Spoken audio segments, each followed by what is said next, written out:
Good morning, everyone.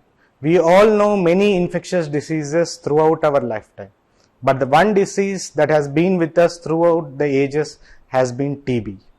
Tuberculosis is one of the major infectious disease killer worldwide. India contributes to 26% of the cases. In 2022 alone from India, more than 24 lakh cases of tuberculosis have been reported. So why are we not able to eliminate TB? And that has been there throughout these ages and continue to persist. So we don't have an effective vaccine against tuberculosis.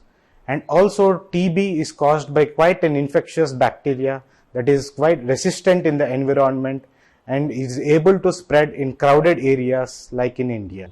A National Tuberculosis Elimination Program along with Pradhan Mantri TB Mukt Abhiyan is aimed to eliminate TB well before the target of 2030. They emphasize on universal drug susceptibility testing, which means every patient that has been started on TB drugs should be tested for drug susceptibility to see whether the drugs that they are taking is working or not.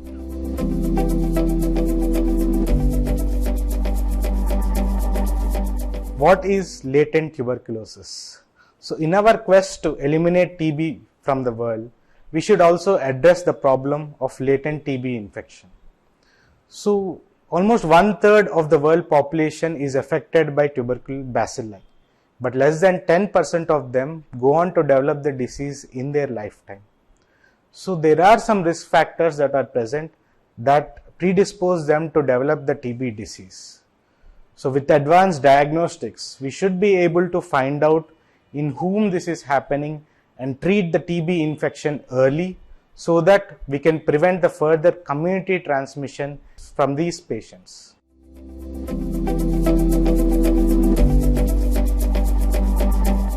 When to suspect tuberculosis?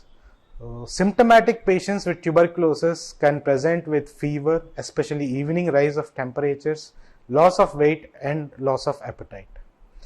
So when tuberculosis affects lung, they can typically present with productive cough of more than 3 weeks duration. But not only that, tuberculosis can affect any organ from head to toe, and extrapulmonary TB contributes to 20% of the cases of all tuberculosis. So in my experience of treating over 100 extrapulmonary tuberculosis, I can say that less than half of the patients actually have the typical symptoms of fever, weight loss and loss of appetite. So it is important that TB should be kept as a differential in patients who are presenting with other symptoms as well.